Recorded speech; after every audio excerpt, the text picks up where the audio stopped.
एका न दिसणाऱ्या मनाची ही खरं म्हणजे गंमतीची गोष्ट आहे.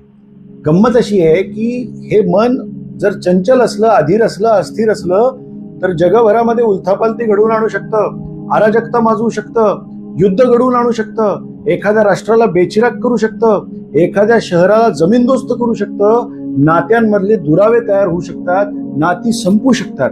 जगभरामधली सत्ता केंद्रांचं उलथापालथ ही याच मनामधल्या भावना उचंबळून आल्यानंतर घडायला मिळतं, बघायला मिळतं. आपल्याला हे सगळं बघतो आपण. डोनाल्ड ट्रम्प कसं बोलतात, जिनपिंग कसं बोलतात, नेतन्याहू, पुतीन किंवा झेलेन्स्की किंवा त्याच्यानंतर असलेले ते खोमेनी, हे आपल्या मनामधल्या महत्वाकांक्षांच्या जोरावर राष्ट्रांना बेचिराग करून टाकण्याची ताकद ठेवतात. त्यांच्यावर टेरिफ लादतात, त्यांच्यावर निर्बंध लादतात, एकमेकांच्या नागरिकांना संपवून टाकण्याची भाषा करतात. आणि म्हणून जागतिक दृष्ट्या जर बघितलं तर या मनातल्या भावनांना प्रचंड महत्व आहे आणि मानसिक दृष्ट्या प्रगल्भ होण्याला सुद्धा तितकंच महत्व आहे.